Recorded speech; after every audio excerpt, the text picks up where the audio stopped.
guys, and welcome back to my channel. If this is your first time here, my name is Shantae, but you can call me Taya. I was debating about that one, but yeah, you can call me Taya. And today's video, if you did see by the description below, is how to navigate college.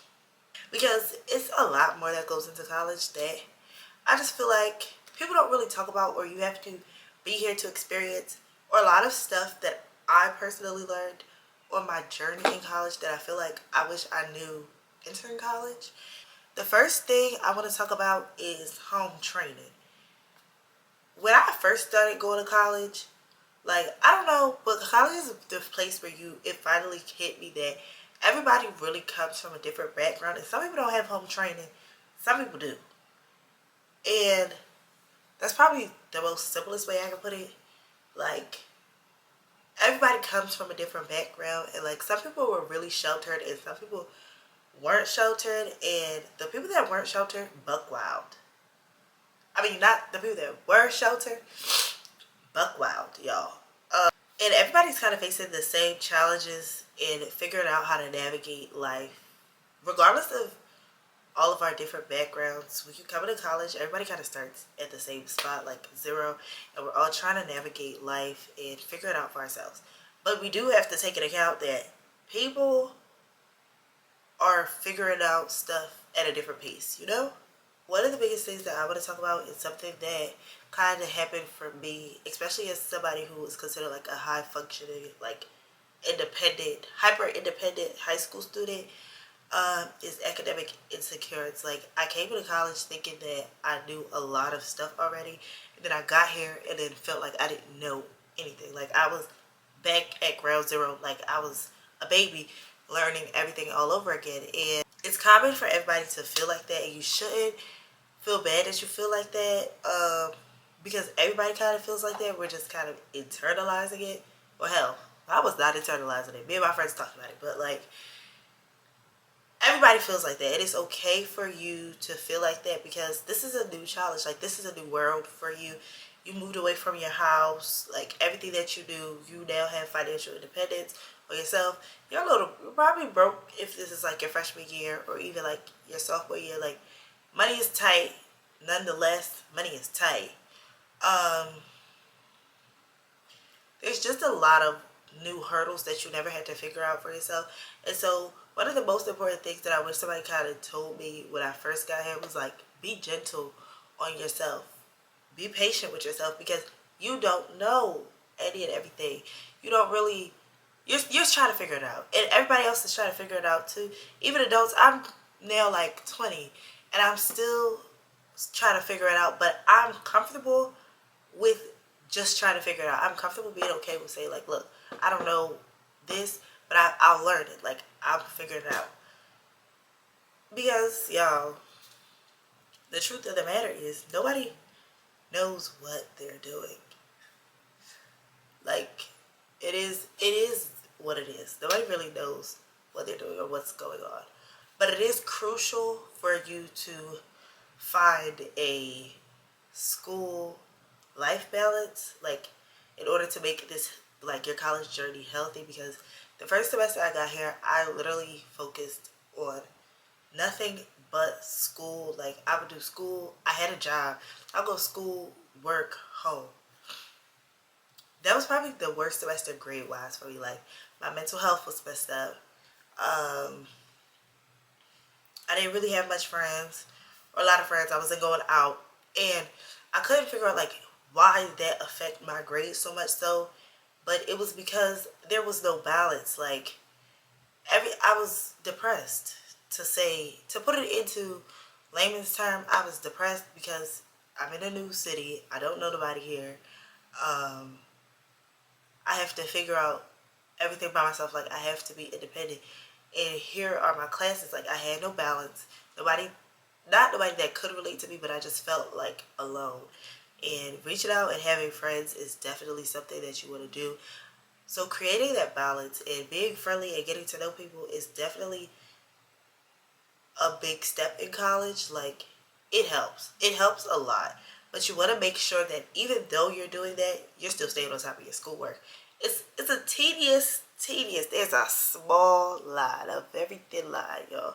You have to just make sure that you find that perfect point. You need to learn how to maintain that school life. You need to learn how to maintain having friends and like when you can hang out with your friends, when you don't need to hang out with your friends. You need to learn how to maintain your mental health, which is the most important thing out of everything. Maintaining your mental health is definitely like number one. In order to do these things, you need to manage your schedule wisely. Time management is going to be your best friend. It's not like high school where you were like scheduled out for 8 hours. For some odd reason, when you come to college, you go to one class, you need to take a nap. Like your energy is drained. I don't know why or like how that came about, but like your energy is drained. But I think it's mostly because in college, in high school, you write about the physical stuff, like the education stuff. In college, it's more a mental game than it is like a physical game.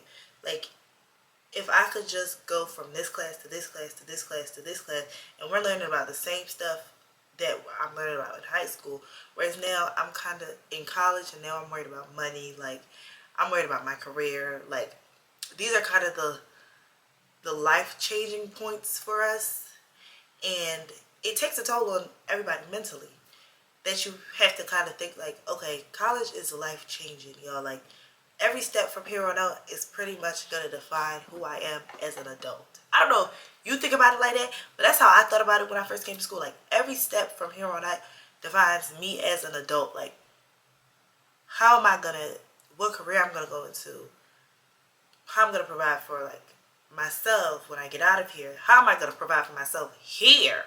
All of that stuff plays a really, really big part. And managing your schedule is something that helped me a lot throughout the journey. Avoiding big gaps in school between like classes.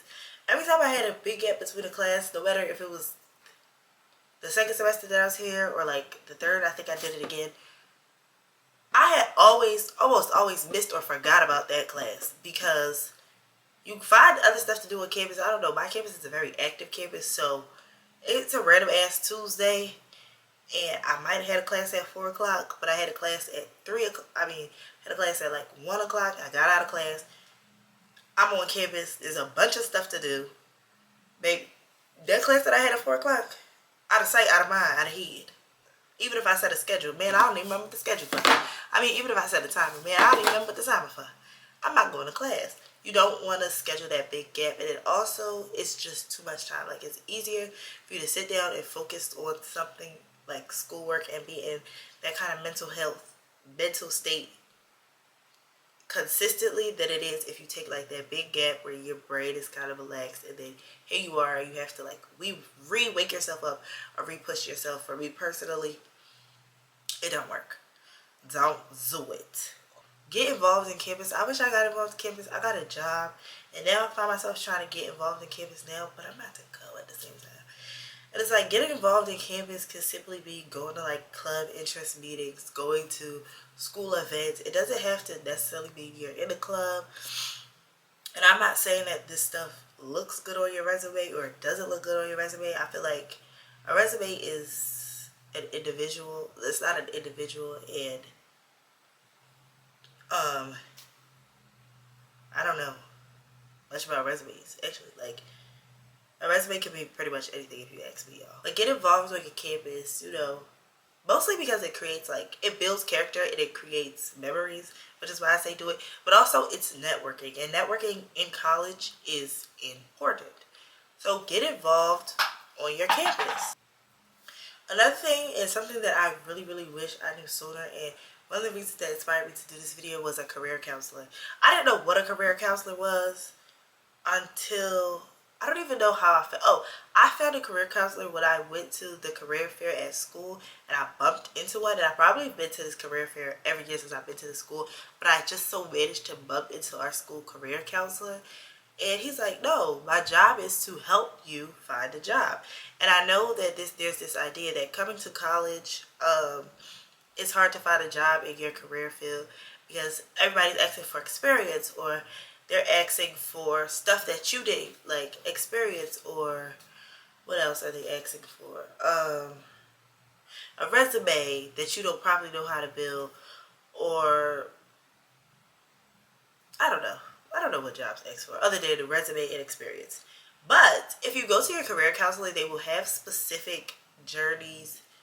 They will have specific job opportunities that are tailored to help college students get the experience while in college, so that when you go to fix your resume or when you go to apply to actual jobs in the real world, here is your experience. So you're not just in college, but you're also gaining your experience. And I rarely hear anybody talk about career counseling, but career counseling is definitely one of the most important things that I found so far. And I think it's something that I wish I had known about earlier, because I would have been doing it earlier, because every summer I could have been working a job in some type of medical field or doing an internship, because these things are experience. And I know in college, like, for most colleges, they require you to have at least one internship before you graduate.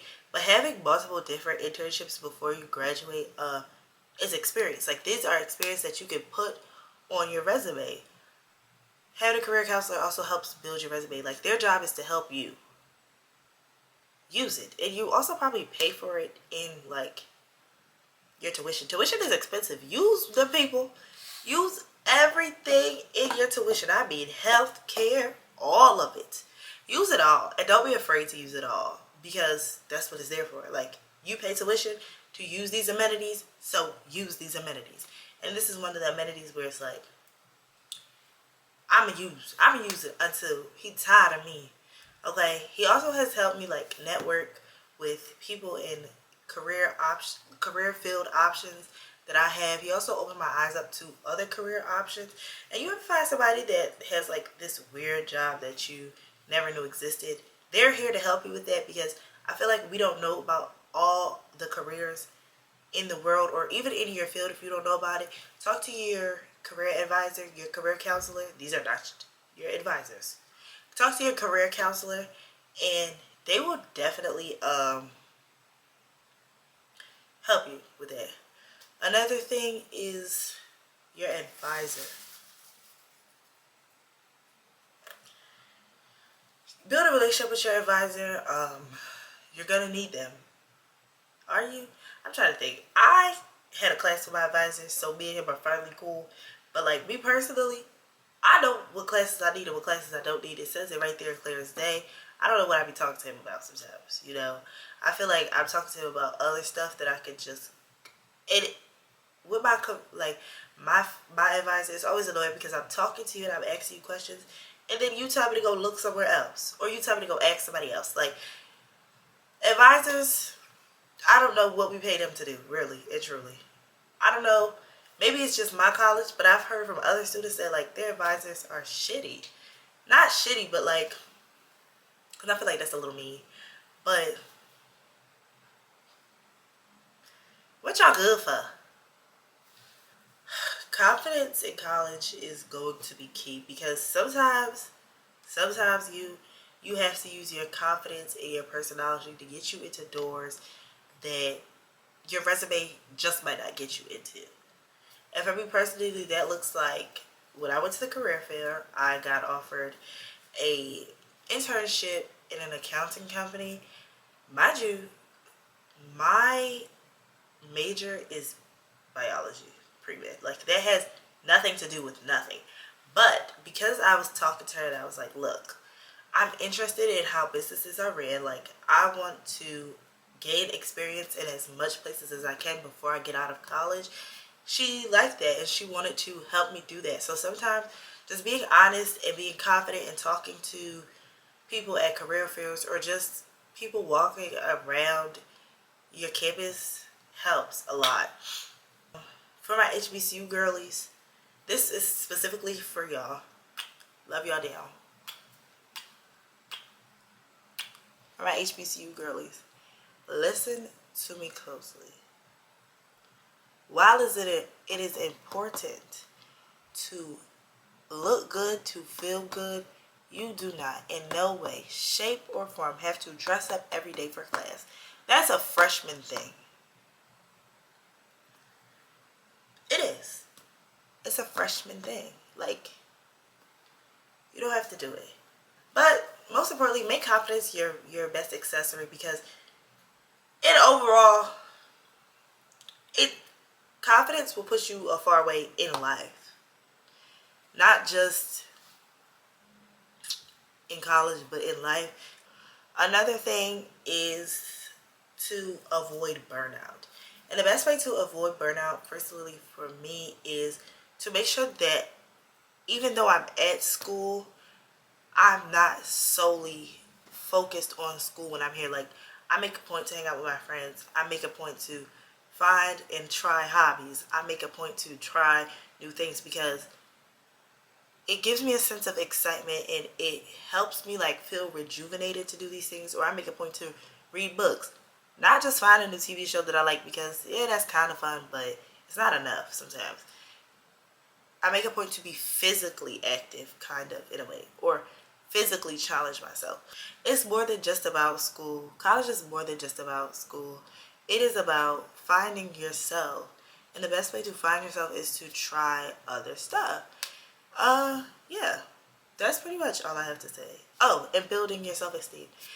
College is about, well, not building your self-esteem, but like, while you're here, it's great to build your self-esteem and find yourself. Don't leave here just with a degree. Leave here with more, like, leave college with experience. Leave college with adventure. Leave college with memories. Good memories, not just bad memories. Leave college saying, I learned about life. And with that being said, there you have it. That's pretty much a comprehensive guide on how to navigate college. And if you found these tips helpful, don't forget to give this video a thumbs up. Share it with your fellow college students or your incoming college students. And for more college adventures, go check out my vlogs. Bye.